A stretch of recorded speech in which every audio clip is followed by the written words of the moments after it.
व्यवस्था है उस पर वो काफी बोझ डालती हैं ये बीमारियां। तो प्रधानमंत्री ने इस समस्या को दूर करने के लिए इस कंसर्न को ध्यान में रखते हुए फरवरी 2019 में इस संस्थान का centre for research management and control of haemoglobinopathy इसका शिलान्यास किया था और आज उसका वो प्रधानमंत्री लोकार्पण करने जा रहे हैं। तो उन योजनाओं में जिसका प्रधानमंत्री शिलान्यास भी करते हैं और उनका उद्घाटन भी करते हैं, जिसका जिक्र मैंने किया, तो ये भी एक उसका उदाहरण है।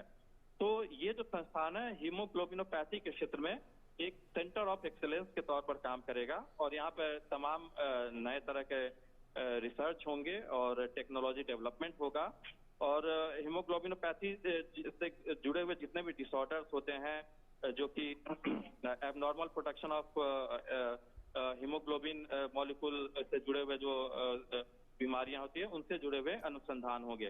तो निश्चित तौर पर तमाम इंफ्रास्ट्रक्चर निशान सबसे बड़ा जो आपने काफी अच्छी तरह से और काफी विस्तार से बताया इन संस्थानों के बारे में। अगर हम बात करते हैं management and control of haemoglobinopathies की, जो हम बात कर रहे हैं, जो चंद्रपुर में सेंटर फॉर रिसर्च का स्थापना वहाँ पर हो रही है, विदर्भ इलाके की अगर हम बात करते हैं तो इस इलाके में सिकल सेल रोग का प्रसार है और जनजातीय जो इलाके हैं वहाँ पर ये काफ़ी है। तो ऐसे में जैसे थैलीसीमिया की हम बात करें, एचबी है, तो इस तरह के रोग वहाँ पर काफ़ी हैं। तो ये और कितना महत्वपूर्ण हो जाता है उस इलाके के लिए? जी देखिए, जैसा कि मैंने बताया कि इन बीमारियों का यहाँ पर जो ट्राइबल इलाके हैं वहाँ पर ये बीमारियां काफी देखने को मिलती है। तो इससे निश्चित तौर पर स्वास्थ्य व्यवस्था पर काफी बोझ पड़ता है।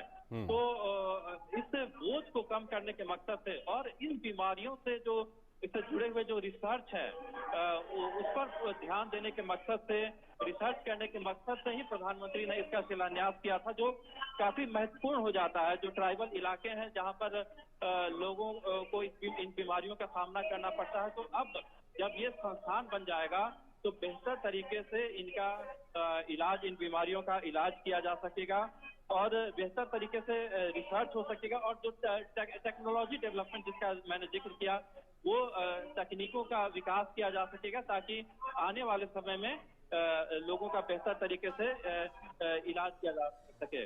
तो निश्चित तौर पर जो हेल्थ के सेक्टर में नागपुर को सेंट्रल इंडिया का हब बनाने की दिशा में ये काफी महत्वपूर्ण प्रयास, ये जो प्रधानमंत्री आज जिन योजनाओं का शिलान्यास और लोकार्पण करने जा रहे हैं, ये काफी महत्वपूर्ण प्रयास साबित होने जा रहे हैं। और वैसे भी जो केंद्र सरकार है उसका काफी फोकस रहा है देश में हेल्थ इंफ्रास्ट्रक्चर को इम्प्रूव करने में।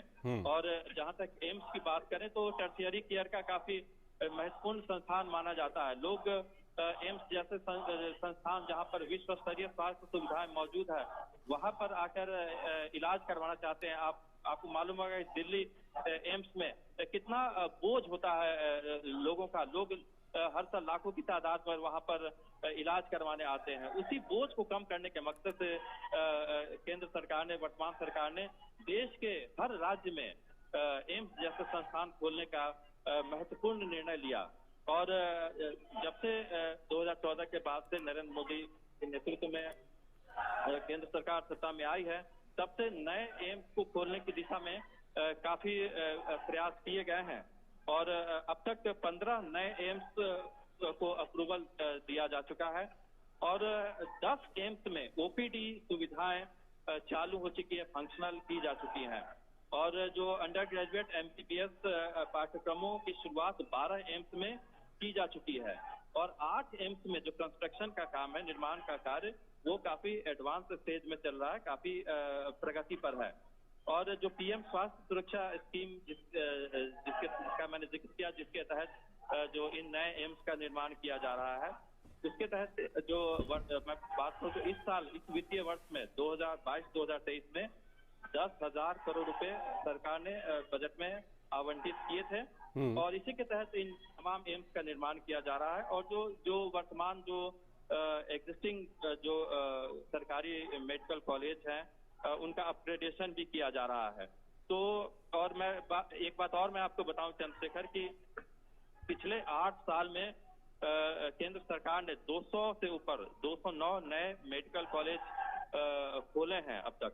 तो पहले के मुकाबले करीब मैं आपको बताऊं तो 54% के आसपास वृद्धि हुई है नए मेडिकल कॉलेजों की संख्या में, जिनमें कि सरकारी मेडिकल कॉलेजों की संख्या में 73% वृद्धि हुई है मेडिकल कॉलेजों की संख्या में, और जो निजी मेडिकल कॉलेजों की बात करूं तो करीब 37% की वृद्धि हुई है, यानी ओवरऑल 54% की वृद्धि हुई है।